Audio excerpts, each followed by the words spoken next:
반의 가난한 이들의 동정요.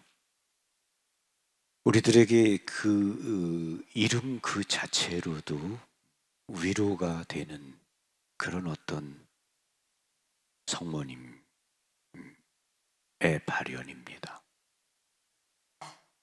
1933년 1월 15일 저녁 7시에 성모님께서 벨기에 바네에 아주 가난한 그 산골 마을 동네에 마련하셨습니다. 오후 3시 반 뭐 이렇게 되면 유럽은 벌써 겨울철에 어둑어둑해지기 시작하죠. 4시면 해가 넘어가고요. 그리고 5시, 6시, 7시면 아주 깜깜합니다. 그리고 벨기에 그쪽 전나무 숲에 둘러싸여 있는 곳이니까 엄청 춥습니다. 그리고 엄동설한이다. 그런 때 성모님이 발현하신 거예요. 그리고 어두웠죠. 그리고 그 성모님이 발현하신 그 집도 그 가난한 집입니다. 가난한 집이고 집안 식구들도 성당에 그렇게 나가지 않았습니다. 어린 소녀 12살, 11살 그 소녀 마리에트 베코에게 발현하셨는데 그 소녀도 주일학교에 나가다가 그만두었습니다. 천룡성체 교리하다가 그만두었어요. 그리고 기도 잘 하지 않았습니다. 그리고 그 베코가 맏딸이었어요. 맏이었습니다. 그래서 집안일을 이렇게 많이 도왔죠. 근데 그 산골 소녀이기 때문에 단순하고 착했습니다. 공부 같은 건 잘 못했죠. 사실은 성모님이 발현하셔서 어떤 말씀을 하셨을 때 예를 들면 뭐 민족 이런 단어가 뭔지 알아듣지 못해서 아버지한테 가서 그게 무슨 말인지 물어보고 그랬습니다. 그러니까 아주 단순한 소녀였습니다. 그 소녀에게 성모님이 발현하신 거죠. 그리고 또 시대 상황으로 볼 때 히틀러가 막 이제 정권을 잡으려고 하는 때입니다. 히틀러가 1월 30일, 1933년 1월 30일에 그 정말 수많은 사람들에게 고통을 안기고 정말 죽음을 안기고 이런 그러한 히틀러의 정권이 그때 이렇게 출현하기 시작할 때입니다. 그러니까 1차 세계대전과 2차 세계대전 그 사이에 히틀러가 어둠과 죽음의 이런 것이 나타나기 시작할 때 성모님이 깜깜하고 어두운 시간을 택해서 발현하셨습니다. 어떻게? 밝은 빛으로 발현하셨습니다. 밝은 빛으로. 그날 그 마리에트 베코가 창문으로 동생이 이웃집에 갔다가 집으로 오는 것을 기다리고 있었습니다. 그 동생을 기다리고 있는데 자기 집 그 정원 안에 환한 빛으로 아름다운 그 부인이 나타나신 거죠. 그 보는 순간 그 마리에트는 마리아께서 동정녀께서 우리 집에 나타나셨다라고 생각했습니다. 그렇게 이제 느꼈죠. 그래서 엄마, 성모 마리아가 나타나셨어. 엄마는 그 딸의 말을 믿지 못합니다. 그래서 엄마는 마녀가 나타난 거 아닌가? 이렇게 생각합니다. 그리고 성모님이 손짓을 이렇게 하셨는데 밖으로 나가려고 했죠. 근데 엄마가 문을 잠궈 버렸습니다. 그래서 밖으로 나가지 못했어요. 그래서 성모님이 사라지셨죠. 이 첫 번째 성모님의 이 발현만으로 이 소녀의 마음이 바뀌었습니다. 성모님을 바라보고 성모님이 나타나셨다라는 마음이 든 순간 이 소녀는 소녀의 마음에 있던 모든 게 다 빛으로 가득 차게 된 거죠. 그래서 그녀의 마음에 다시 기도를 바쳐야 되겠다. 그리고 주일학교에 가야 되겠다. 천년생처를 받아야 되겠다. 이런 모든 마음이 다시 일어나게 된 겁니다. 오늘 성모님께서 우리 각자의 어떤 마음에 이런 빛을 선물해 주시기를 바랍니다. 그 소녀의 마음이 열리게 됐어요. 그리고 엄청 춥거든요. 1월 15일에 성모님이 발현하셨는데 1월 18일 성모님이 두 번째로 발현하십니다.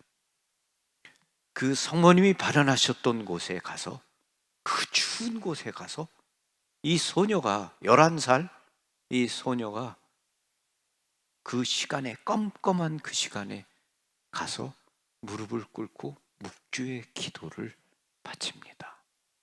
기도하지 않았고 그리고 주일학교에 나가지도 않았고 그랬던 소녀인데 성모님을 잠깐 봤는데 마음이 바뀐 겁니다.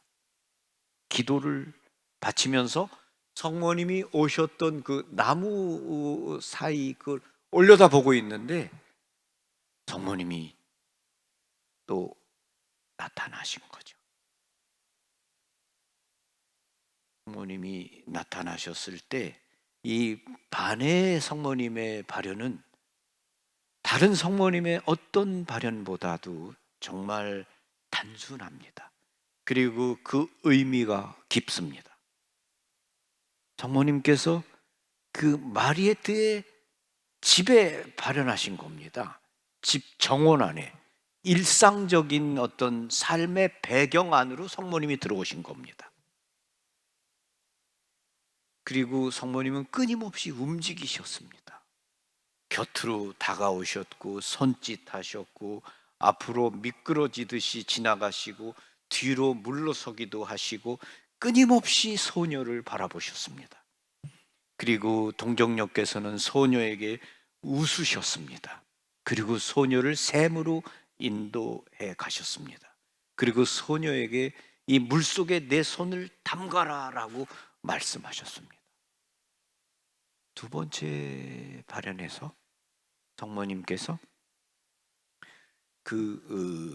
소녀가 무릎 꿇고 있을 때 성모님이 뒷걸음을 쳐서 가십니다. 이렇게. 그러니까 소녀가 일어나서 따라가는 거죠. 그리고 또 멈추고 또 따라가고 멈추고 그리고 또 따라가고 멈췄을 때 성모님이 이 샘은 나를 위해 보존되어 왔다. 이 샘에 내 손을 담가라 라고 말씀하십니다.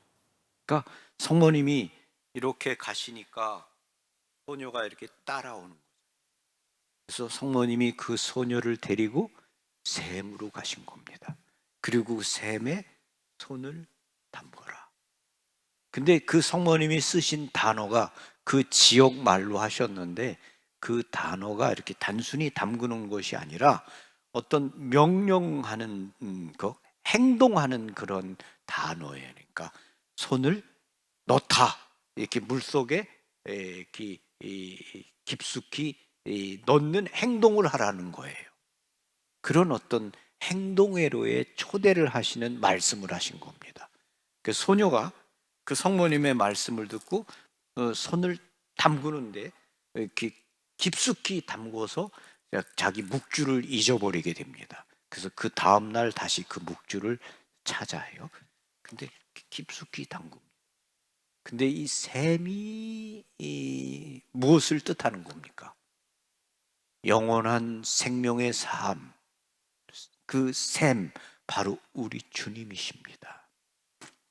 주님은 그리스도, 우리의 정말 샘이시죠. 그래서 성모님은 우리 모두를 어디로 데려가시는 분인가? 바로 샘이신 예수님께로, 영원한 삶의 샘이신 예수님께로 데려가시는 분이 성모님이십니다. 그 소녀가 성모님을 따라서 갔을 때 결국은 그 소녀가 만나는 분은 예수님이십니다. 소녀는 마리아를 통해서 예수님께 깊이 자기의 어떤 손을 담근 거죠. 성모님은 우리들 한 사람 한 사람이 예수님, 그분께 우리의 삶을 깊숙이 담그고 내어드리기를 바라고 그분과 함께 있기를, 관계를 맺기를 바라시는 분이십니다. 어떤 분들은 성모님을 선택사항인지 압니다. 성모님은 선택사항이 아닙니다. 예수님께서 십자가 위에서 이분이 내 어머니시다라고 우리에게 말씀하셨고, 우리가 성모님의 자녀가 되기를 바라셨습니다. 그리고 성모님을 통해서 당신께 나오기를 바라셨죠. 그래서 마리아의 신심은 어떤 부차적인 그러한 신심이 아닙니다. 우리가 성모님께 가면 갈수록 사실은 우리는 예수님께 나아가는 게 됩니다. 성모님은 우리 모두를 예수님께로 데려가시는 분이십니다. 그 소녀는 성모님을 통해서 결국은 예수님께로 나가게 됐습니다.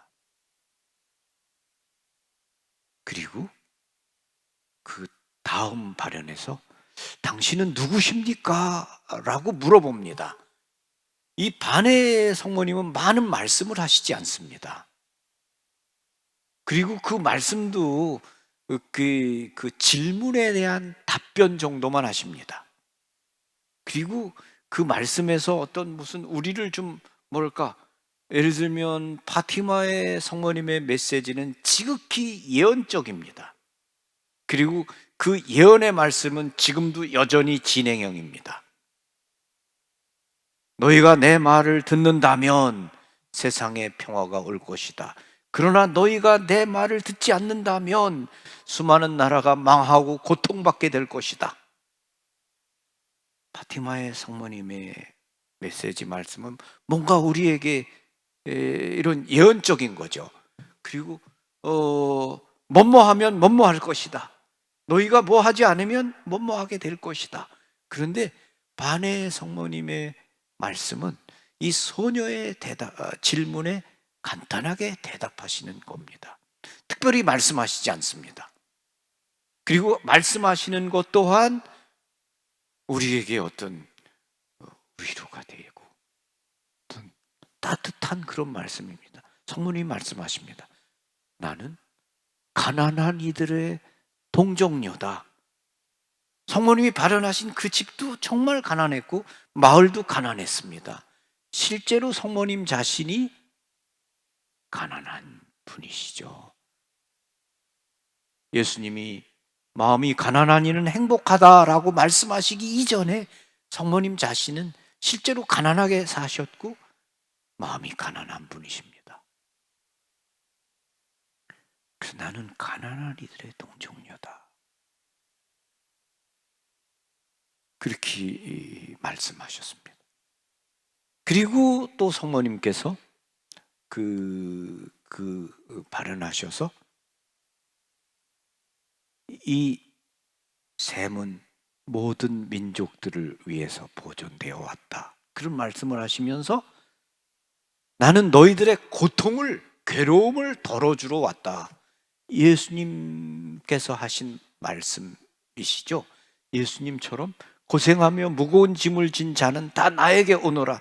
내가 너희에게 안식을 주겠다라고 말씀하셨는데, 성모님께서도 예수님처럼 괴롭고 고통에 처한 사람들의 고통을 내가 덜어주러 왔다라고 말씀하셨습니다.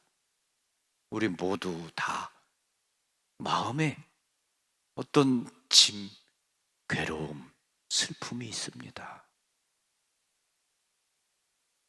우리의 어머니이신 성모님께 우리가 말씀드릴 수 있습니다. 우리가 성모 찬송을 바치면서 말씀드리죠. 귀향살이 끝날 때에 우리가 지금 사는 세상, 어둡고 고통스럽고 괴로움이 많은 세상입니다. 우리가 이런 세상을 살고 있다. 우리가 당신을 바라봅니다, 어머니. 우리 각자 삶에 괴로움이 있고 어려움이 있습니다. 그리고 우리 자신이 나약합니다. 그래서 우리 자신도 모르게 잘못하는 경우가 많이 있습니다. 넘어지죠. 그때 성모님 우리를 도와주십니다. 어떤 뭐하든지 우리를 도와주시고 그분께 의탁하면 그분은 결코 우리를 저버리지 않는 분이시죠. 희망의 어머니시고 죄인들의 피난처이시고 우리를 어떻게든 도우시는 분입니다. 그래서 성모님께 우리가 의탁해야 됩니다. 그래서 성모님이 난 너희들의 괴로움, 고통을 덜어주기 위해서 왔다. 고통, 각자 어려움이 많습니다. 환자들, 또 우리가 어떤 큰 잘못을 통해서 마음이 정말 괴로움, 어두움 다 있습니다. 그러한 때 우리가 성모님께 매달리고 의탁하면서 우리 자신을 맡겨드려야 되겠습니다. 성모님이 반해에서 8번 발현하셨는데 그 가운데 5번 우리에게 말씀하십니다. 기도하여라 라고 말씀하십니다. 그리고 마지막 발현 때에는 많이 기도하여라, 많이 기도하여라, 많이 기도하여라 거듭 3번을 말씀하십니다. 그러면서 나는 구세주의 어머니이고 하느님의 모친이다 라고 말씀하시면서 잘 있거라, 안녕 하고 가십니다. 우리 많이 기도할 필요가 있습니다. 여러분이나 저나 하느님의 은총과 자비가 필요합니다. 그리고 성모님의 도우심이 필요합니다. 그 때문에 많이 기도할 필요가 있습니다. 우리가 기도할 때 하느님은 우리에게 은총과 자비를 주십니다. 그리고 하느님은 성모님의 발현을 통해서 모든 인류를 다시 당신께로 이끌어 드리고 계시는 거죠. 성모님의 발현은 그 자체가 하느님의 놀라운 자비입니다. 자비. 우리는 하느님의 자비심에 의탁해야 되고 하느님의 자비에 우리 자신을 두려움 없이 내맡기면서 정말 하느님의 한없는 자비를 찬양해야 됩니다.